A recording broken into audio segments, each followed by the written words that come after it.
Graphic designing field के अंदर packaging design एक ऐसी स्किल है जिसकी डिमांड आज के टाइम पे बहुत ज्यादा है और स्किल डिजाइनर बहुत कम। और सबसे इंटरेस्टिंग फैक्ट ये है कि एआई का भी इस स्किल्स पे बहुत कम इम्पैक्ट होगा, क्योंकि पैकेजिंग डिजाइन एक ब्यूटीफुल डिजाइन बनाना नहीं है, यहाँ पे एक्यूरेसी और प्रिंटिंग की नॉलेज होना भी बहुत ही ज्यादा जरूरी है। और आज के टाइम में पैकेजिंग डिजाइनर की डिमांड इसलिए मार्केट में ज्यादा है क्योंकि हर एक बंदा अपना एक प्रोडक्ट मार्केट में लॉन्च करने की सोच रहा है, और जितने ज्यादा प्रोडक्ट मार्केट में लॉन्च होंगे उतने ही ज्यादा पैकेजिंग डिजाइनर की डिमांड बढ़ेगी। तो अगर आप एक प्रोफेशनल पैकेजिंग डिजाइनर बनना चाहते हो तो आज के अपने इस वीडियो में मैं आपको कंप्लीट रोड मैप बताऊंगा बिगिनर लेवल से प्रोफेशनल लेवल तक कि कौन से बेसिक्स आपको स्ट्रॉन्ग करने हैं, कौन से सॉफ्टवेयर सीखने हैं, कैसे प्रैक्टिस करनी है, कैसे अपना पोर्टफोलियो बनाना है। ये सारी चीजें आपको इस वीडियो में देखने को मिलेंगी। तो ये वीडियो आपके लिए बहुत ही ज्यादा इंपॉर्टेंट होने वाली है। इस वीडियो को आप स्टार्ट टू एंड देखें। तो चलिए स्टार्ट करते हैं आज की वीडियो। तो पैकेजिंग डिजाइन के इस रोड मैप को मैंने 4 स्टेप में रखा है, जिसमें पहला स्टेप है पैकेजिंग डिजाइन फंडामेंटल्स। अब देखो, किसी भी चीज के जब तक आपके फंडामेंटल्स क्लियर नहीं होंगे आप उस चीज को उतने अच्छे से नहीं बना सकते।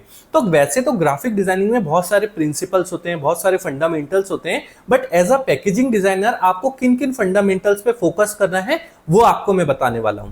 तो नंबर 1 है आपका टाइपोग्राफी। आपको काफी अच्छे से टाइपोग्राफी आनी चाहिए कि कौन सा फॉन्ट्स कहां पे रखना है, कैसे हमारे को फॉन्ट पेयरिंग करनी है, तभी जाकर के आप एक अच्छी पैकेजिंग डिजाइन कर सकते हो।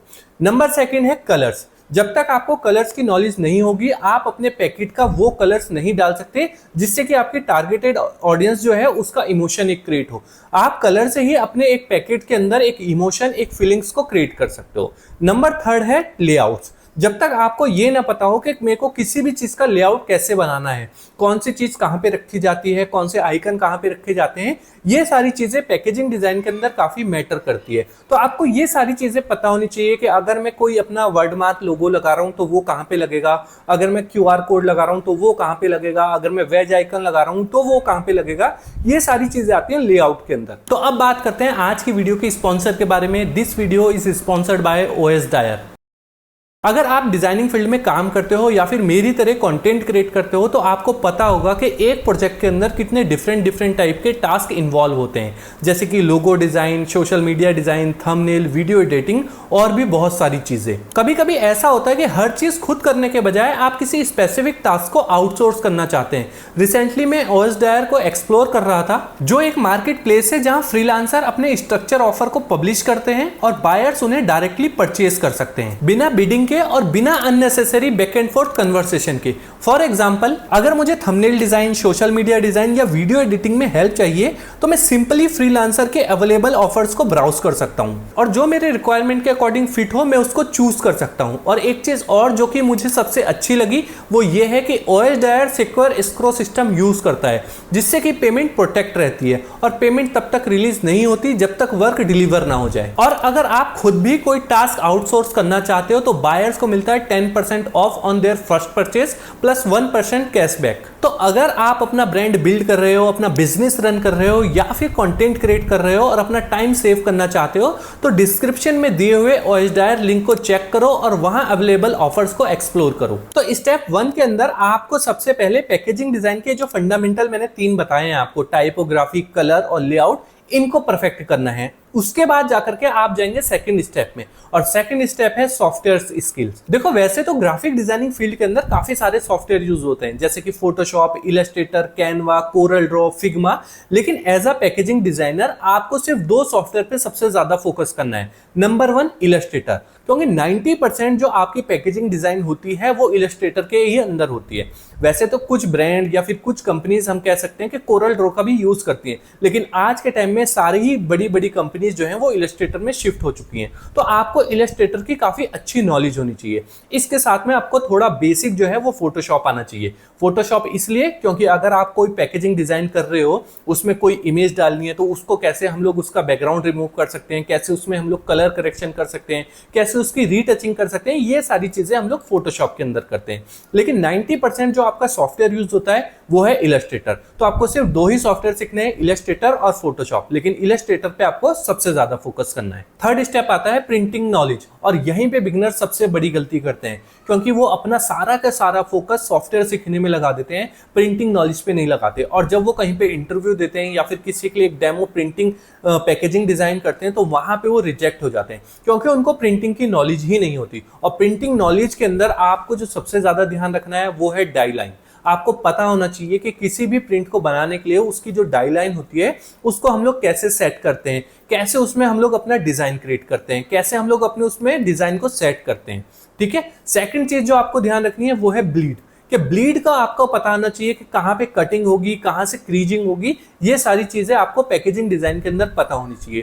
थर्ड चीज जो आपको पता होनी चाहिए वो है सेफ एरिया, कि कौन सा मेरा सेफ एरिया है, कहां पे मुझे अपना फॉन्ट रखना है, कहां तक मैं अपनी इमेज रख सकता हूं, कहां तक मैं अपने कलर्स को या फिर बैकग्राउंड को एक्सपेंड कर सकता हूं। फोर्थ चीज आती है CMYK और RGB। यहां पे आपको पता ही होगा कि जब भी हम कोई चीज प्रिंटिंग के लिए बनाते हैं तो वो CMYK मोड में बनाते हैं। अगर गलती से भी आपने RGB मोड में अपना डिजाइन क्रिएट कर दिया प्रिंटिंग के लिए, तो सारे का सारा ही प्रिंट जो है वो खराब हो जाएगा। अब जो लास्ट चीज आती है वो है प्रिंट फिनिश। अब प्रिंट फिनिश ये है कि जब भी आप कोई डिजाइन बना लेते हो तो उसको प्रिंटर को कैसे आपने देना है। जब भी आपने कोई डिजाइन बनाया तो उसकी कैसे PDF क्रिएट करनी है, कैसे उसके फॉन्ट्स को कर्व करना है, ये सारी चीजें आती हैं प्रिंट फिनिश में।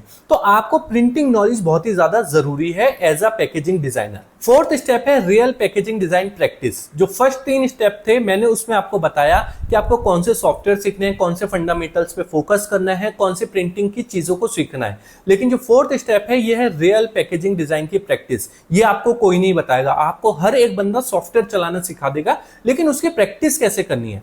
तो जो सबसे पहले आपको प्रैक्टिस करनी है पैकेजिंग डिजाइन में, वो करनी है आपको लेबल डिजाइन की प्रैक्टिस, क्योंकि ये सबसे इजी चीज होती है पैकेजिंग डिजाइन के अंदर। ये आप मेरी स्क्रीन पे देख सकते हो, इसको हम लोग लेबल डिजाइन बोलते हैं। यहाँ पे एक सिंपल सी हम लोग स्ट्रिप को डिजाइन करते हैं जो कि हमारे बॉटल्स के चारों ओर चिपक जाती है, इसको हम लोग बोलते हैं लेबल डिजाइन पैकेजिंग। और ये सबसे इजी है, तो यहीं से आपको अपनी स्टार्टिंग करनी है। जब आप ये कुछ बनाना सीख जाओ और इसको मोकअप पे लगाना सीख जाओ कि मोकअप पे लगा करके कैसे दिख रहे हैं, आप AI का भी यूज कर सकते हो इसको मोकअप पे लगाने के लिए। आप काफी सारी वेबसाइट्स हैं जहां पे आप लोग लेबल के मोकअप्स को देख सकते हो और उनको अपनी बॉटल्स पे लगा करके देख सकते हो कि आपकी पैकेजिंग कैसे बनी। जब आप ये चीज सीख जाओ तो सेकंड जो आपको प्रैक्टिस करनी है वो करनी है पाउच डिजाइनिंग की। इसके बाद पाउच डिजाइनिंग काफी इजी आता है। इसमें 2 ही साइड्स होती हैं जिनको हमारे को डिजाइन करना होता है।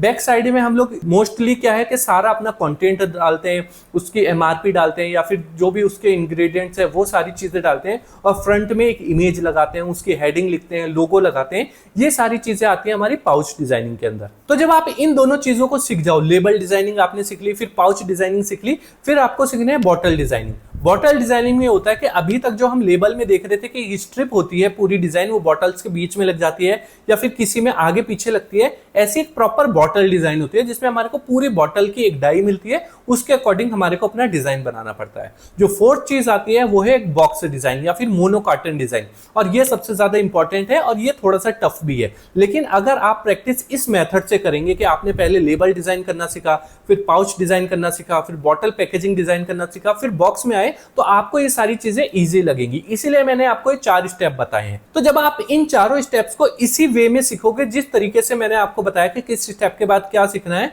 तो आप बहुत ही इजी तरीके से पैकेजिंग डिजाइन सीख जाओगे। और जब आप ये सारे स्टेप्स को फॉलो कर लेते हो तो लास्ट में स्टेप आता है आपका पोर्टफोलियो।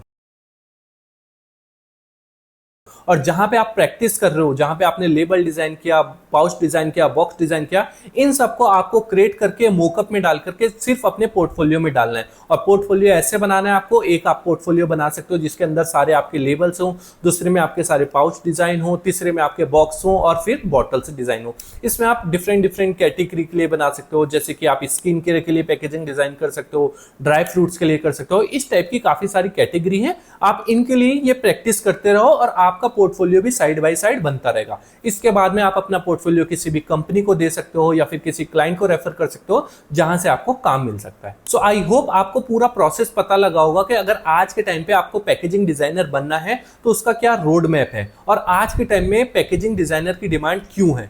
तो अगर अभी भी आपके कोई डाउट है, कोई क्वेश्चन है, तो आप मुझे कमेंट कर सकते हैं। और अगर आज की वीडियो आपको पसंद आई है तो प्लीज वीडियो को लाइक करें, चैनल को सब्सक्राइब करें। मिलते हैं अपनी नेक्स्ट वीडियो में एक नए टॉपिक के साथ।